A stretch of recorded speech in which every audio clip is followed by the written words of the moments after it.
So you spend an hour editing a photo, adjusting sliders, tweaking colors, adding masks. You hit export, look at it the next day, and something feels off. It looks edited, overdone, and fake. You've been there, I've been there. So today I'm going to show you the 5 editing mistakes that make your photos look fake and how to keep it natural, no matter what your editing style is. And this first one is an immediate game changer that I didn't even know about for years. Mistake number 1 is starting with the wrong camera profile.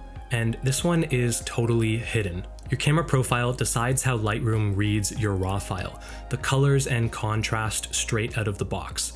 And the default profile is Adobe Color, Adobe's interpretation of what a RAW file should look like, not what your camera actually recorded. This is straight out of the camera using Adobe Color.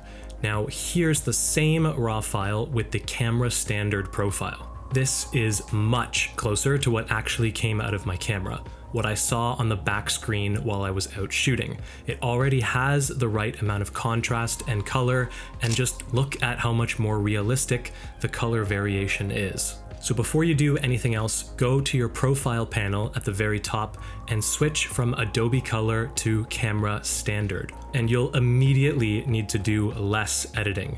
And less editing usually means more natural results. Now, quick thing before we continue. I know editing is subjective.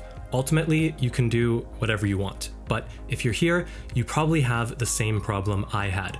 Your photos look overprocessed and unrealistic, and you don't know why. These 5 fixes helped me, so if you're into that, let's keep going. Mistake number 2, you're fighting your RAW file instead of working with it. You're trying to make everything visible. Brighten all the shadows, recover all the highlights, bring everything into the mid-tone range. But that's just not how light works in real life. Shadows are good, the dark parts are good. They're what make your photo actually feel 3-dimensional and have drama and mood. In this photo, I lifted the shadows way up. You can see everything now, but it looks muddy and lifeless and way overdone. Now here's the same shot. I used exposure to adjust overall brightness, then highlights and whites to recover detail in the bright areas, but I don't go further than -50. Past that, things start to flatten out. And then shadows and blacks, maximum +10, if at all. If I need to brighten a specific shadow area, I use a mask with lots of feathering and raise the exposure, not a global shadows adjustment that affects the entire image. The key here is to avoid trying to make your photo brighter than the scene actually was in real life. I was extremely guilty of this when I first started, and it probably ruined a ton of my photos early on. If the scene was dark, let it be dark. That's what gives it mood and atmosphere. Work with the light you captured and it will be way more realistic. And just as important as the highlights and shadows in your image is your color. And this next one made just as big of an impact on my final images. Mistake number 3, you're trying to change color tone with HSL sliders and color grading instead of white balance. The white balance and tint sliders are the foundation of your image. They're what get your color tones to the strongest starting point. The HSL and color grading tools are stylistic choices. Use them if you want, but after you adjust your white balance. When you leave white balance on auto and then, for example, try to warm up the image by shifting oranges and yellows in HSL and then pumping a bunch of orange and red in with color grading, it just looks forced and unnatural. These colors are not realistic. Here's the same photo warmed up with white balance first. Now it feels natural. So start with white balance. Then, if you need to adjust specific colors, use the point color tool. It's a lot more precise than the HSL sliders. Sometimes what looks like green to your eye is actually a mix of a lot of yellow and a bit of green in Lightroom. So by using point color, you're adjusting both colors at the same time. And another little tip, if you want to make a certain color stand out more, start by bringing up the luminance rather than the saturation. This makes the color brighter rather than more intense, which will often lead to a more natural result. If it still needs more saturation, just do that second. All right, quick note before we go on to number 4, the tool that helps you get that filmic quality. 88% of you are not subscribed. So if you're finding this helpful, consider hitting that big red button and the like button next to it. It lets me know you want more videos like this, and it lets YouTube know to share it with others who might need it too. Okay, mistake number 4. You're cranking clarity and other effects way too high. Bump up clarity, add texture, a bit of dehaze, and your photo pops and looks crispy, right? Please don't. The edges are too sharp and the textures are way over exaggerated. Negative clarity is actually what a lot of people are doing these days. -10 to -20, maybe even more if you have a super sharp lens. It makes the image softer, more filmic, and more natural.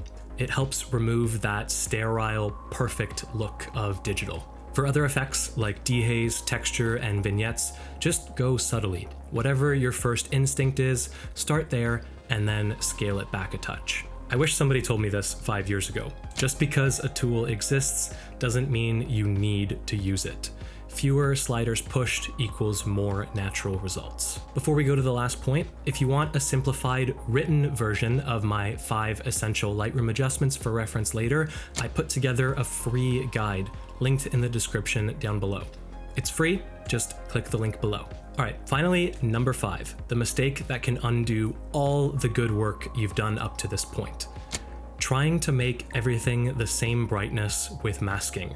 Masking to brighten shadows, brighten the foreground, brighten the background, making sure you can see everything perfectly. But light doesn't work that way. There are bright areas and there are dark areas. When you bring everything into the mid-tone range, you kill all the mood. Here's a shot where I use masks to see everything clearly. There's no depth, no drama, it's boring. Now here's the same photo, only using masks where the light was already hitting. A touch of lightening in some dark areas and left the shadows dark. Now it has dimension and mood. So follow the light. Don't try to create light that wasn't there. Enhance what was already happening. Which brings me to the bonus, most important part. All these mistakes come from the same mindset problem. You're trying to fix your photos instead of enhance what's already there. The question I ask myself before touching any slider is, what does this photo need to bring out the best of what's already there?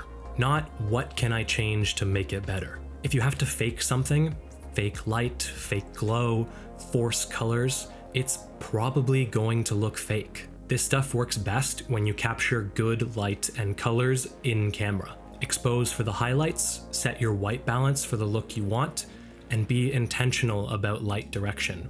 If you want moody shadows, shoot with the light coming from behind your subject. You can't fix bad light in editing. You can only enhance good light. If at any point in this video you looked at the bad version and thought, oh, well, that looks fine, that's because the base, the raw file, already had good light. That's the most important part. So this is what brings it all together.